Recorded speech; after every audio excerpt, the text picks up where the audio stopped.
South ഇന്ത്യയിലെ ഏറ്റവും വലിയ സൂ ആയിട്ടുള്ള ചെന്നൈ താമ്പരം സൂവിലാണ് നമ്മൾ ഈ സൈക്കിൾ സഫാരി യാത്ര നടത്തുന്നത് കേട്ടോ. അപ്പോൾ ചങ്കളെ അസ്സലാമു അലൈക്കും, ഗുഡ് മോർണിംഗ്, പ്രഭാതം. അയ്യോ, എവിടെയെന്നറിയോ? നമ്മുടെ പോണ്ടിച്ചേരി ബീച്ച് സൈഡിലാണ് നമ്മൾ ഇന്നലെ ടെൻ്റ് അടിച്ച്. അപ്പോൾ ടെൻ്റ് അടിച്ച് നല്ല സൺറൈസിൽ ഇങ്ങനെ നിൽക്കുകയാണ്. കുറച്ച് നായ്ക്കളും ബീച്ച് ആകുമ്പോൾ നിങ്ങൾക്ക് അറിയാലോ. അപ്പോൾ അവിടുത്തെ അമ്മച്ചിമാരൊക്കെ ജസ്റ്റ് രാവിലെ തന്നെ കാണാൻ വേണ്ടി ഇങ്ങനെ വന്നിരുന്നു. അപ്പോൾ നമ്മൾ യാത്ര തുടങ്ങല്ലേ. ഗ്യാസും കുറ്റിയും അടുപ്പൊക്കെ വെച്ച് കാണ്ടേ സോയാബീൻ കറിയാണ് ഉണ്ടാക്കുന്നത് കേട്ടോ. തക്കാളിക്കറിയിട്ട് കുറേ ആൾക്കാർ ചോദിച്ചിനി തക്കാളിക്കറി മുള്ളിക്കൂട്ടാനും മാത്രമേ ഉള്ളൂ എന്നുള്ളത്. അപ്പോൾ ഇങ്ങനെ മാറ്റി മാറ്റി ഇങ്ങനെ ഉണ്ടാക്കും. ഒക്കെയാണ് സൺറൈസ് ഇങ്ങനെ പൊന്തിക്കൊണ്ടേ ഇരിക്കുകയാണ്. കടലിൽ മീൻ പിടിക്കാൻ ആളുകൾ പോയിട്ടുണ്ട്. അപ്പോൾ നമ്മുടെ സൽമാൻ കേൾട്ട് എന്ന് പറഞ്ഞ ഫാമിലിയിലോട്ട് എല്ലാവർക്കും സ്വാഗതം. നമ്മളെ പ്രിയപ്പെട്ട പുതിയ മെമ്പേഴ്സ് ആരെങ്കിലും കാണുന്നുണ്ട് എന്നുണ്ടെങ്കിൽ ഒന്ന് സബ്സ്ക്രൈബ് അടിച്ചു കേട്ടോ, ഒന്ന് ബെല്ലൈക്കൺ അമർത്തി നമ്മളങ്ങ് നിങ്ങളെ പ്രിയപ്പെട്ട സുഹൃത്തുക്കൾക്കും ഫാമിലിക്കും ഒന്ന് അയച്ചു കൊടുക്കുക. കാരണം എന്താണെന്ന് വെച്ച് കഴിഞ്ഞാൽ നമ്മളെ ഈ ഒരു യൂട്യൂബിലെ വരുമാനം കൊണ്ടാണ് നമ്മൾ യാത്ര തുടരാൻ ഉദ്ദേശിക്കുന്നത്. കാരണം നമുക്ക് വേറെ സ്പോൺസേഴ്സോ കാര്യങ്ങളോ അങ്ങനെയൊന്നുമില്ല, നിങ്ങളുണ്ട് എന്നുള്ള ഒറ്റ വിശ്വാസത്തിൻ്റെ പുറത്ത്. അപ്പോൾ ചെങ്കളെ നമുക്ക് യാത്ര തുടങ്ങല്ലേ.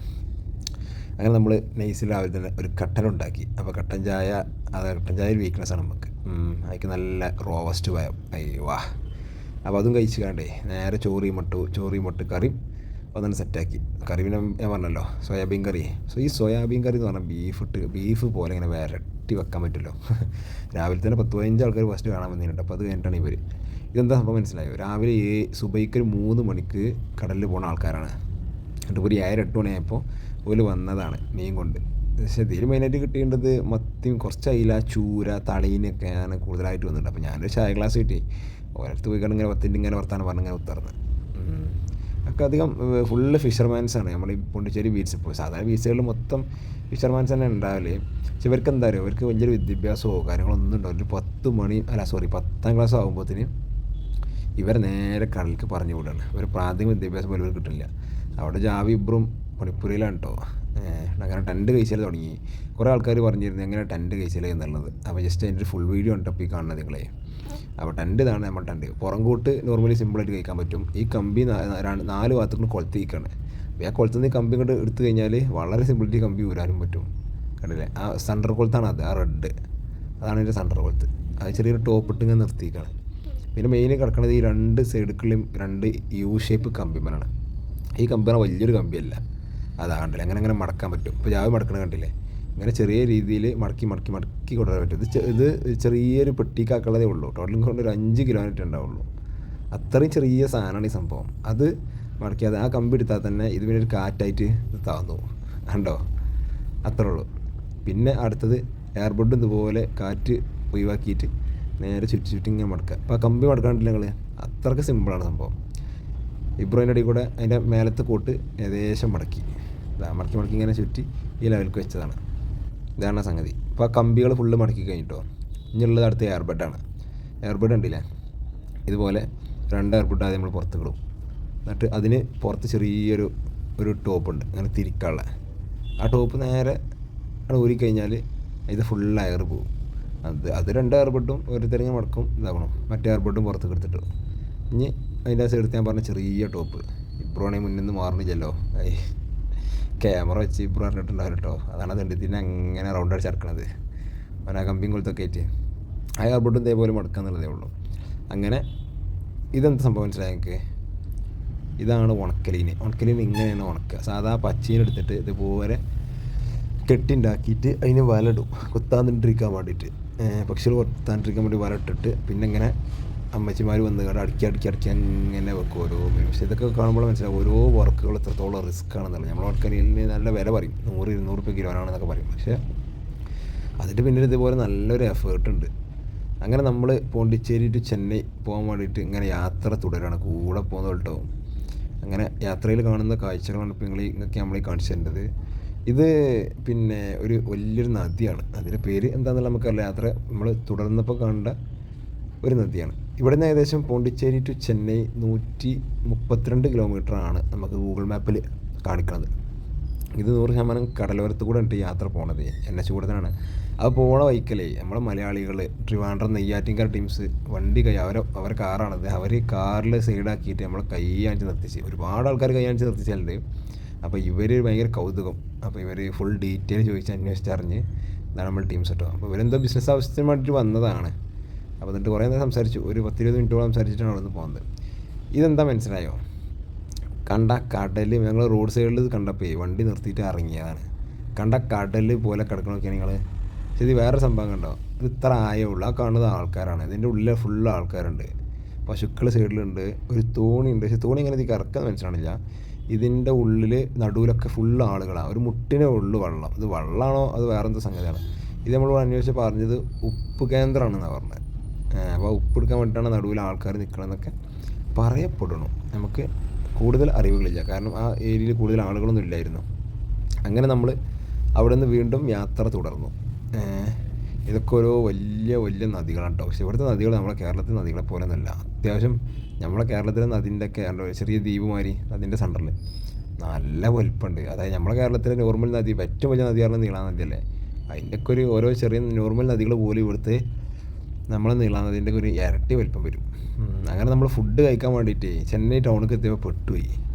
ചെന്നൈ ടൗണ് സ്റ്റാർട്ട് ചെയ്തപ്പോൾ പിന്നെ ഫുഡ് കഴിക്കാനുള്ള സ്ഥലം കിട്ടണില്ല. എവിടെ നോക്കിയാലും ആളും ആരവും. ഏകദേശം ചെന്നൈ ടൗണിൽ 1.5 കോടി ജനങ്ങളുണ്ട് എന്നാണ് പറയപ്പെടുന്നത്. അതിൻ്റെ ഒരു അരൂലാണ് ഇപ്പോൾ നമ്മൾ നിൽക്കുന്നത് കേട്ടോ. ഇനി ഇവിടുന്ന് ടൗണ് മെയിൻ അണ്ടർക്ക് കഴിഞ്ഞ് പോകാനുള്ളതാണ്. അങ്ങനെ എന്തായാലും ഫുഡ് കഴിക്കാൻ വേണ്ടി ഞങ്ങൾ ഉള്ളേര് കയറി, ചെറിയ സൈഡ് റോഡ്. അപ്പോൾ അവിടുന്ന് ഒരു ചേട്ടൻ പറഞ്ഞു ഇവിടെ നിന്ന് ഫുഡ് കഴിച്ച് വിളിയായിരുന്നു. അല്ല ഞങ്ങൾ ടൗണിൽ പോയി കഴിഞ്ഞാൽ നടക്കൂലാണ്. അപ്പോൾ അവിടെ ഷീറ്റ് വിരിച്ചുള്ള സ്ഥലത്ത് അഡ്ജസ്റ്റ് ചെയ്തു. നല്ല സോയാബീൻ കറി, ചോറ് നമ്മളെ പിന്നെ കുക്കറിലിട്ട് ഇങ്ങനെ നിർത്തിയതുകൊണ്ടായിരിക്കും നമ്മൾ പിന്നെ റേഷൻ പീടിയിൽ നിന്ന് ചോറൊക്കെ ഒരു ഹോട്ടലുണ്ടല്ലോ, ആ ഹോട്ടലിലൊക്കെ എത്തിയത്. പക്ഷേ എനിക്ക് ഭയങ്കര ഇഷ്ടമാണ് ആ ഹോട്ടലൊക്കെ. ഭയങ്കര നൈസാണ് ആ ഹോട്ടൽ. അത്യാവശ്യം നല്ല ഫുഡ് കഴിക്കാൻ പറ്റും. അങ്ങനെ ആയി കഴിഞ്ഞാൽ കഴിക്കാൻ നല്ല അച്ചാറും. അങ്ങനെ അതും കഴിഞ്ഞ് കണ്ട് വീണ്ടും ചെന്നൈ സിറ്റിക്ക് തന്നെ ഇറങ്ങി ഇതാക്കണോ. സിറ്റിൻ്റെ ഒരു ഭാഗങ്ങളൊക്കെ ഇങ്ങനെ തുടങ്ങി. പാലം കണ്ടില്ലേ, എവിടെ നോക്കിയാലും 4 വരി പാത, ഡബിൾ വരി പാലങ്ങളും. ഇവിടെ എന്താ വെച്ചാൽ ഹൈ ഗ്രാൻഡ് ഏരിയ ഉണ്ട്, എന്നാൽ പറ്റ ലോക്കൽ ഏരിയ ഉണ്ട്. 1.5 കോടി ജനങ്ങൾ നിലവിലുണ്ട് എന്നാണ് പറയപ്പെടുന്നത്. ഇതിൻ്റെ വിസ്തീർണം അറിയപ്പെടുന്നത് ഇത്ര 141 കിലോമീറ്ററൊക്കെയാണ് ചതുരശ്ര വിസ്തീർണം ടോട്ടൽ. ഇതൊക്കെ അങ്ങനെയൊക്കെയാണ് ഇത് ഗൂഗിളിലൊക്കെ കാണിക്കുന്നതിനെ പറ്റി. ഇന്ത്യയിലെ ഏറ്റവും വലിയ 3ാമത്തെ സിറ്റി, സ്ത്രീകൾക്ക് ഏറ്റവും സുരക്ഷിതമായിട്ട് നട്ടപ്പാതിരാത്രിക്കും ഇറങ്ങി നടക്കാൻ പറ്റിയ സിറ്റി, ഇന്ത്യയിലെ സിനിമാ സിറ്റി, ഇന്ത്യയിലെ ഏറ്റവും വ്യവസായങ്ങൾ വർക്ക് ചെയ്യുന്ന സിറ്റി. അങ്ങനെ നമ്മളിപ്പോൾ പോണത് ഇന്ത്യയിലെ ഏറ്റവും വലിയ മൃഗശാലയായിട്ടുള്ള താമ്പരം സൂവിലാണ്. അപ്പോൾ അതാണ് ഇതിൻ്റെ എൻട്രി ഫീസ് കേട്ടോ. 200 റുപ്യാണ് ഇവിടെ ഒരൊറ്റ ആൾക്ക് ടിക്കറ്റ്. പക്ഷേ 200 റുപ്യ എന്ന് പറയുമ്പോൾ നമുക്ക് കുറച്ചൊരു സങ്കടം തോന്നി, കാരണം 600 റുപ്യ 3 ആൾക്കാർ പോയി. പക്ഷെ കയറിയിട്ടുള്ള കാഴ്ചകൾ കാണിച്ചു തരാം എന്താണ് ഇത് സംഗതി എന്നുള്ളത്. ഫസ്റ്റ് അതുപോലെ ചെറിയൊരു വെള്ളച്ചാട്ടം, ആർട്ടിഫിഷ്യൽ വെള്ളച്ചാട്ടം അതിൽ ക്രിയേറ്റ് ചെയ്തിട്ടുണ്ട് ഒരു എൻട്രി തന്നെ. അങ്ങനെ അത് കയറിയിട്ട് ഉള്ളിൽ കയറുമ്പോൾ ഇതാണ് ഇവിടുത്തെ ഏറ്റവും വലിയ പ്രത്യേകത വെച്ചാൽ ഇതൊരു കാടിനെ സൂ ആക്കി മാറ്റുക എന്നുള്ളത് നമുക്ക് തോന്നുന്നത്. ഞാൻ ആർട്ടിഫിഷ്യലായി ഉണ്ടാക്കിയതാണോ, പക്ഷെ ഇത് അത്യാവശ്യം ഏരിയ നടക്കാണ്ട് കിലോമീറ്ററുകളോളം. അപ്പോൾ അതിൻ്റെ ഉള്ളിൽ ബസ്സുണ്ട്, സൈക്കിളുണ്ട്, കാറുണ്ട്, എല്ലാം ഉണ്ട്. സൈക്കിളാകുമ്പോൾ എന്താ വെച്ചാൽ 300 റുപ്യ നമ്മൾ പേ ചെയ്യണം, അഡ്വാൻസാണ് 300. എന്നിട്ട് ശരിക്കും 1 മണിക്കൂറിന് 36 റുപ്യാണ് അതിൻ്റെ ചാർജ്. അങ്ങനെ ഞങ്ങൾ 3 ആൾക്കാർ സൈക്കിൾ എടുത്തു, കാരണം എല്ലാം നടക്കില്ല. പക്ഷെ ആ സൈക്കിൾ സഫാരി ഭയങ്കര എക്സ്പീരിയൻസ് ചെയ്യുന്നു. അത് ഭയങ്കര നേക്കരുത്. അപ്പോൾ തോന്നി സുബൈക്കൊക്കെ പോകണം എന്നുള്ളത്. എന്താണെന്ന് വെച്ചാൽ സുബൈക്കുള്ള സൈക്കിൾ ചവിട്ടലൊക്കെ ഉണ്ടല്ലോ, അത് നല്ല നേക്കേക്കാരും. പിന്നെ ഇതിൻ്റെ ഉള്ളിൽ ഈ സൈക്കിൾ സഫാരി ആയതുകൊണ്ട് എനിക്കറിയില്ല, അതൊരു പ്രത്യേക ആംബിയൻസ് ഉണ്ട്. ഇതൊരു പക്ക കാടാണ്. കാടിൻ്റെ ഉള്ളിൽ നമ്മൾ സാധാരണ മൃഗശാലമാർ കുറേ കമ്പിക്കൂടും കാര്യങ്ങളും അങ്ങനെയല്ല. ഇത് മൊച്ചകളും മുയലുകൾ, ഇപ്പോൾ മയിൽ, അതുപോലെ മാനുകളൊക്കെ നമ്മളടുത്ത് കൂടെ ഒക്കെ അങ്ങനെ പോകും. വഴിയിലൊക്കെ ഫുൾ എല്ലായിടത്തും ഉണ്ടാവും. ഹെവി ഡേഞ്ചറസ് മൃഗങ്ങൾ മാത്രമാണ് ഇവർ കമ്പിക്കൂടും അങ്ങനത്തെ സംഗതികളൊക്കെ ആക്കിയിട്ടുള്ളത് കേട്ടോ. അപ്പം അങ്ങനെ സൈക്കിൾ ചവിട്ട് എങ്ങനെ രസമായിട്ട് അങ്ങനെ പോകും തന്നെ, തലങ്ങും പലങ്ങും. ഒരുപാട് ഊടുവഴികളുണ്ട് ഇതിനുള്ളിൽ തന്നെ. പക്ഷേ നമുക്ക് ഏറ്റവും വലിയ പ്രത്യേകത ഈ സൈക്കിൾ ഉണ്ടെങ്കിൽ നമുക്ക് എവിടേക്കും സൈക്കിളിന് കയറി ചെല്ലാം. സൈക്കിളിനുള്ള റൂട്ടുകൾ ഒരുപാട് എല്ലാ സ്ഥലങ്ങളിലും ഉണ്ട്. ഇങ്ങനത്തെ കമ്പിക്കൂടുകളൊക്കെ ഉണ്ടല്ലേ, ഇതൊക്കെ അതായത് പാറി പോകുന്ന പക്ഷികളെ അതൊക്കെയാണ് അവർ കമ്പിക്കൂട്ടിലാക്കിയിട്ടുള്ളൂ. പിന്നെ അത്യാവശ്യം വൃത്തിയുണ്ട്, ഫുള്ള് ഇൻ്റർലോക്ക് ഇട്ടുകാണ്ട് യമ്മുവാണത് കേട്ടോ. യമ്മുനാണ് പിടിച്ച് കാണ്ട് കൂട്ടിലിട്ടുണ്ട്. അങ്ങനത്തെ ഹെവി ഡേഞ്ചർ സംഗതികളാക്കണം. വണ്ടികളൊക്കെ പോകണം ഇതിനുള്ളിൽ തന്നെ. ഇത് ഗവൺമെൻറ്റിൻ്റെ അണ്ടറിലാണെന്നുള്ളതാണ് നമ്മൾ മനസ്സിലാക്കുന്നത് കേട്ടോ. ഗവൺമെൻറ് തന്നെയാണ്, കാരണം ഒന്നത്ര ഏരിയകളുണ്ട്. പിന്നെ ഇതിൽ സെൻട്രൽ ഗവൺമെൻറ് കാര്യങ്ങളൊക്കെ എഴുതി വെച്ചിട്ടുണ്ട്, പോലീസ് പ്രൊട്ടക്ഷന് എല്ലാ സെറ്റപ്പുകളും കാര്യങ്ങളൊക്കെ ഉണ്ട്. അതാക്കണം കാട്ടുപോത്ത്. ഈ കാട്ടുപോത്തിനൊക്കെ പറഞ്ഞാൽ അത്യാവശ്യം നല്ല ഏരിയ ഉണ്ട്. ഇത്രയും ഏരിയ ഒരു കാട് മാതിരി സെറ്റ് ചെയ്തിട്ട് ചെയ്യാം. അതിലാണ് കാട്ടുപോത്ത്. അല്ല ചെറിയൊരു സംഗതിയിലുള്ള കാട്ടുപോത്തിനെ ഇട്ടിക്കല്ല, ഒക്കെ അത്യാവശ്യം ഹെവി ഏരിയകളാണ്. അപ്പോൾ ഇതൊക്കെ നോക്കി, ഇതൊക്കെ ഇവിടെ നിന്നൊന്നുമില്ല, പക്ഷേ ഒരു പക്ക ഫോറസ്റ്റ് ഫീലാക്കി വെച്ചിരിക്കുക. എന്നിട്ട് അതിൻ്റെ ഉള്ളിൽ കൂടെ ഫുള്ള് റോഡുകളാണ്, തല്ലങ്ങും പലങ്ങും റോഡുകളാണ്. അപ്പോൾ ആ ഫോറസ്റ്റിൻ്റെ ചെറിയ ആ പ്രകൃതിൻ്റെ അല്ലെങ്കിൽ ആ ചെറിയ ജീവജാലങ്ങളുടെ ചെറിയ സൗണ്ടുകളും പിന്നെ ആ ഒരു ഫീലാണ്. ചെറിയ നൈസ് കാറ്റ്, നല്ല വെയിലുണ്ട്. ചെന്നൈ എന്ന് പറഞ്ഞാൽ വെയിലിൻ്റെ ഒരു ഏരിയയാണ്, കട്ട ബ്ലൂപ്പർ വെയിലാണ്. മയിലുകളൊക്കെ നോക്കി. എന്നാലും എടുത്ത ഇനിയൊരു മാനുണ്ടാവും കേട്ടോ. അതെന്താ മനസ്സിലായോ? കുത്തിര അല്ല, സോറി, കരടി. ഒക്കെയാണ് അടുത്ത കരടി. ഇതിനൊക്കെ അത്യാവശ്യം നല്ല ഏരിയക്കാണ് പോലെ സെറ്റ് ചെയ്തിട്ടുള്ളത്. അല്ലേ കരടി. ഈ പുലിയോട്ട് പുലി. ഒരുപാട് ആൾക്കാർ നടന്നു വരുന്നവരുണ്ട് കേട്ടോ. ഇഷ്ടംമാതിരി നടന്നു വരുന്ന ഇഷ്ടംമാതിരി ആൾക്കാരുണ്ട്. അങ്ങനെ നമ്മൾ പുലിനെ കാണാൻ വേണ്ടി പോകണം. പുലിനെ കാണാൻ വേണ്ടി പോകുമ്പോൾ അതിൻ്റെ അടുത്തേക്ക് സൈക്കിൾ കൊണ്ടുപോകാൻ പറ്റില്ല, അത് തൊട്ടടുത്ത് കൊണ്ടുപോകാൻ പറ്റില്ല. എന്നാലും 20 മീറ്റർ നടക്കാനുള്ളതേ ഉള്ളൂ. സൈക്കിൾ സൈഡാക്കിയിട്ട് നേരെ കയറാൻ പറ്റും. ഓക്കെയാണ് ഇതിൻ്റെ വലിപ്പം. പേരും ബംഗാൾ ടൈഗറാണ്. ഇതിൻ്റെ പേരിപ്പോൾ എന്താണെന്ന് എനിക്ക് മനസ്സിലാണില്ല. അത് നിങ്ങൾ കണ്ടിട്ടുണ്ടാവാം. ഇതൊക്കെയാണ് പിന്നെയും ചെറിയൊരു കമ്പിക്കൂടും വരെ അങ്ങനത്തെ സെറ്റപ്പ് ഇട്ടേ ചെയ്യേണ്ടത്. അങ്ങനത്തെ പക്ഷികളൊക്കെ നമ്മളിത് കയറിയപ്പോൾ വിചാരിച്ച് ഇത് വലിയ സൗത്ത് ഇന്ത്യയിലെ വലിയ മൃഗശാല ആണെങ്കിലും ഇതിൽ പക്ഷികളും അല്ലെങ്കിൽ മൃഗങ്ങൾ കുറവാണെന്ന്. പക്ഷേ എല്ലാ സംഗതികളും ഉണ്ട്. എല്ലാ മൃഗങ്ങളും പറഞ്ഞാൽ എല്ലാ മൃഗങ്ങളുണ്ട്. പക്ഷെ അത്ര ഉണ്ടായതുകൊണ്ട് കണ്ടില്ലേ, ഉടുമ്പാണത്. അതിന് 2-3 ഐറ്റം ഉണ്ട്. മുതലകൾ 2-3 ഐറ്റം, ക്രോക്കഡോയിൽ, പിന്നെ ഹൈന, അങ്ങനെ തോന്നിയിട്ട് സകല ഐറ്റംസ്, പാമ്പുകൾ, സകല ഐറ്റംസും ഉണ്ട്. പക്ഷേ അത് പലതും പല ഏരിയയിലാണ്. നമുക്കൊരു വേറൊരു തരം ഫീലാണ് കിട്ടുക. സാധാരണ സൂവിൽ കയറിയ ഫീലല്ല. അതെന്താ മനസ്സിലായോ? അതാണ് കണ്ടാമൃഗം. അത് നമ്മൾ പറയില്ല കണ്ടാമൃഗത്തിൻ്റെ തൊലിക്കെട്ടിന്ന്. അതിൻ്റെ ഒരു തൊലിക്കെട്ടിയാണ് കാണിച്ചത്. അത് നോക്കിയാൽ നിങ്ങൾ കണ്ടാമൃഗം ഇപ്പോൾ പൊട്ടാമസം തമ്മിൽ മുഖത്തിൻ്റെ ആ ഒരു കൂർപ്പിൻ്റെ മാറ്റം മാത്രം. മുഖത്തിൻ്റെ മേലെ ഒരു മൂക്കിൻ്റെ അവിടെ ഒരു കൂർപ്പുണ്ടാവും. അതിൻ്റെ ഒരു സംഗതി ആക്കണം. ചീങ്കണ്ണി. ഇത് അത്യാവശ്യം ഏജ്ഡ് ആയിട്ടുള്ള ചീങ്കണ്ണി തോന്നുന്നു കേട്ടോ. വലിയൊരു ചീങ്കണ്ണി ഉണ്ട്, ഒരു ചെറിയ ചീങ്കണ്ണി കണ്ടില്ലേ. സൈക്കിൾ തൊട്ടടുത്ത് ഇതുപോലെ പോവും. ആ മീനിൻ്റെ വലിപ്പം നോക്കി. അക്വേറിയാണ്, വലിയ അക്വേറിയന്മാർ സെറ്റ് ചെയ്തിട്ടാണ്. ഇതിനുള്ളിൽ ഫുള്ള് മീനുകളാണ്. അത്യാവശ്യം മീനുകളുണ്ട്, എന്നാലും ഭയങ്കര കുറേ ഉണ്ട് എന്ന് പറയില്ല, എന്നാലും അത്യാവശ്യമുണ്ട്. പല തരം മീനുകളാണ്. ഏതൊക്കെ തരം എന്ന് ചോദിച്ചു കഴിഞ്ഞാൽ നമുക്ക് പറയാൻ കഴിയില്ല. നമുക്കിതിലാകെ അറിയേണ്ടത് അരാപ്പയ്മയാണ്. എല്ലാവർക്കും അറിയുണ്ടാവില്ല, ഒരുവിധം ആളുകൾക്ക് അറിയുണ്ടാവും അരാപ്പയ്മ എന്നുള്ളൊരു മീൻ. അത് അത്യാവശ്യം ലോകത്തിലെ ഏറ്റവും റിച്ചസ്റ്റ് മീൻ അതാകണം അരാപ്പയ്മ. ഇതാണ് അരാപ്പയ്മ. ഇതിന് അത്യാവശ്യം നല്ല വില ഉണ്ട്. നല്ല വില പറഞ്ഞാൽ അതിൻ്റെ വലിയ സാധനത്തിനൊക്കെ നല്ല ലക്ഷങ്ങൾ വിലയുള്ള മീനാണത്. ഒരുപാട് കുട്ടികൾ അതേമാതിരി മീനിൻ്റെ പുറത്തൊക്കെ ഇങ്ങനെ നിൽക്കുന്നുണ്ട്. എനിക്ക് ഇഷ്ടം കണ്ടും അങ്ങനെയൊക്കെ ആയിട്ട് ഇങ്ങനെ നിൽക്കുന്നുണ്ട്. പക്ഷേ ഇതിലൊരു ഇപ്പോൾ ഈ പറഞ്ഞ ഈ സൂവിൽ, താമര സൂ എന്ന് പറഞ്ഞ സെൻറ്ററിൽ കുറേ ആൾക്കാർക്ക് അറിയില്ല തോന്നുന്നു ഇതിനെപ്പറ്റി. നമ്മൾ മലയാളികൾക്ക് കുറേ അറിയാം. അവിടെ ആളുകൾ ഇന്നിപ്പോൾ ചിലപ്പം ബുധനാഴ്ചയൊക്കെ ആയിട്ടായിരിക്കാം ആളുകൾ കുറച്ച് കുറവാണ്. അങ്ങനെ വീണ്ടും നമ്മൾ വണ്ടിയെടുത്ത് ചെന്നൈയുടെ നഗരവീതിയിലൂടെ ഇങ്ങനെ പോവാണ്. അങ്ങനെ നമ്മൾ നേരെ പോയത് നമ്മളെ ചെറുക്കൻ്റെ കടയ്ക്കാണ്, ഹോട്ടൽ ഡെലീഷ്യസ്.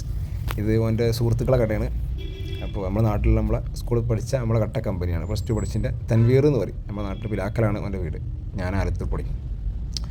അങ്ങനെ അവൻ്റെ അടുത്ത് അവിടെ എത്തിയപ്പോൾ തന്നെ വിളിച്ചിരുന്നു എന്തായാലും വരണിട്ടെന്നൊക്കെ പറഞ്ഞാണ്. അങ്ങനെ ഏതായാലും ചെറുക്കം റൂമിൽ കൊണ്ടുപോയി. അപ്പോൾ നമ്മളിന്ന് എന്ത് ചെയ്തു, ഇത്രയും കഴിഞ്ഞ 8-10 ദിവസത്തെ ഡ്രസ്സ് നമ്മൾ അപ്പോഴായിട്ട് കലക്കുണ്ടെങ്കിലും മൊത്തത്തിൽ ഇതുവരെ ഒന്നും അലക്കിയിട്ടില്ല. അപ്പോൾ അതൊക്കെ പാടന്ന് വാഷിങ്ങിൽ ഇട്ട് കണ്ടേ. ഇത് എവിടെ സ്ഥലം വെച്ചാൽ താമ്പരത്ത് തന്നെയാണ് കേട്ടോ ഈ നമ്മുടെ റൂമിൽ ഇപ്പോൾ നിൽക്കണതേ. അപ്പോൾ മൊത്തം ഡ്രസ്സും ആണ് വാഷ് ചെയ്തു. ഇബ്രൂൻ്റെയും ജാവിൻ്റെയും നമ്മളതൊക്കെ പാടേ. ഇതാണ് നമ്മളെ അവിടുത്തെ റൂം. ഇത് കുട്ടികൾക്ക്, ഹോസ്റ്റലിലേക്കുള്ള കുട്ടികൾക്ക് സ്റ്റേ ചെയ്യാൻ വേണ്ടി അവർ ലീസിന് കൊടുക്കുന്നതാണ്. ഇവിടെ റൂമും ഫുഡും കൂടെ ഒരു മാസത്തിന്, ഒരു ബെഡ് സ്പേസും ഫുഡും കൂടെ ഒരു മാസത്തിന് വരുന്നത് 6000 റുപ്യാണ്. ഇതിൻ്റെ അടിയിൽ പോലെ ഹോട്ടലുണ്ട്. അപ്പോൾ അവിടെയാണ് നമ്മൾ 1-2 ദിവസം സ്റ്റേ. ചിലപ്പം നോക്കട്ടെ, ഒരു ദിവസം തന്നെ നിൽക്കണമെന്നുണ്ട്. അതാ കൊടുക്കാറക്കണം. അത്യാവശ്യം നല്ല ചളിൻ്റെ ഉണ്ട്. നോക്കും പാടെ കൂട്ടി മിക്സിങ്ങാണ്, എല്ലാവരും ഇതുണ്ട്.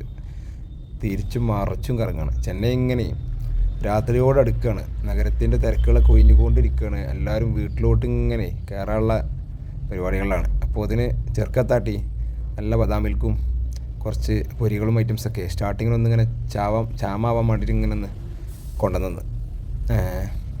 അടിയിൽ ഷോപ്പിൽ അതിൽ തകൃതിയായി പഴന്നുകൊണ്ടിരിക്കുക. അത് ഹിബ്രു ആണെങ്കിൽ അതാണ് പൊട്ടിച്ചു വെച്ചുകൊണ്ട് തന്നെ. ഇതെന്താ മനസ്സിലായി എനിക്ക്, നമ്മളെ യാത്രയിൽ ഇപ്പോൾ വണ്ടി താഴെ ഷോപ്പിൻ്റെ അവിടെ നിർത്തിയിട്ടപ്പോഴേ ഒരു നമ്മളെ ഫോളോവറായി തോന്നുന്നു, നമ്മളെ ഇഷ്ടപ്പെട്ട നമ്മളെ സുഹൃത്തായിരിക്കും, ഒരു തമിഴിലെ. അവർ ഒരു ലെറ്റർ എഴുതിച്ചാൽ ഈ കടയിൽ ഇവർക്ക് കൊടുക്കണം പറഞ്ഞിട്ട് പോയതാണ്. അപ്പോൾ ഞങ്ങൾ വന്നപ്പോൾ ആ ലെറ്റർ നമ്മളെ കയ്യിൽ തന്നു. ആ ലെറ്ററിൽ എന്താ അറിയോ, നിങ്ങൾ യാത്ര സുഖകരമായിട്ട് നമ്മളെല്ലാവിധ ആശംസകളും, പോയി വന്നാൽ കാണണം എന്നൊക്കെ പറഞ്ഞിട്ടുള്ളേ, സേഫായിട്ട് പോകാമെന്നൊക്കെ പറഞ്ഞിട്ടുള്ള.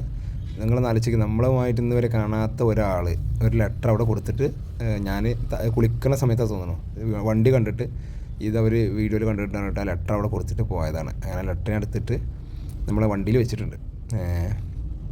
ഇവിടെ മെയിനായിട്ടുള്ളത് ചിക്കൻ റൈസ്, പിന്നെ നമ്മളവിടുത്തെ പിസ്സ മോഡലൊരു സംഭവമുണ്ട്, പിന്നെ ദോശ, ഇഡ്ഡലി, ഇത് സ്ഥിരം പൊറാട്ട ഐറ്റം. ദോശക്കാരൻ പോലെ ഒരു മാസ്റ്റർ പീസാണ്. പിന്നെ ആംപ്ലേറ്റും ഏത് നട്ടപ്പാതിരാത്രിയും പകൽ ഉച്ചക്ക് രാവിലെ ഫുൾ ഡേ ആംപ്ലേറ്റ് കയറും. അങ്ങനെ ഇബ്രും ജാബി 2 പൊറാട്ട ഇട്ടുണ്ടായിക്കുന്നേ കറിയും പാർന്ന് അഡ്ജസ്റ്റ് ചെയ്തു. പിന്നെ നമ്മൾ തമിഴ്നാട്ടിൽ പോയാൽ നമ്മളെ സ്ഥിരം ഫുഡ് ചിക്കൻ റൈസ് വിട്ടുള്ളൊരു കളിയില്ല. അപ്പോൾ തൻവീർ കുറേ പുറത്തുള്ള ചെക്കന്മാരൊക്കെ വന്നപ്പോഴേ ഇവർക്കിനെ പരിചയപ്പെടുത്തി കൊടുക്കുന്നുണ്ട്. ഒരുപാട് ആൾക്കാർ ഇവിടെ കാണാൻ വന്നിട്ടുണ്ട്. ഞാൻ പറഞ്ഞത് ഇതൊരു പിസ്സ ടൈപ്പ് വേറെ സ്റ്റൈൽ സാധനം, എന്തോ ഒരു പുലാവോ അങ്ങനെന്തോ ഒരു പേര് പറഞ്ഞു. അപ്പോൾ ചങ്കാളെ ഇന്നത്തെ വീഡിയോ വൈൻഡപ്പ് ആക്കാം കേട്ടോ. Good night.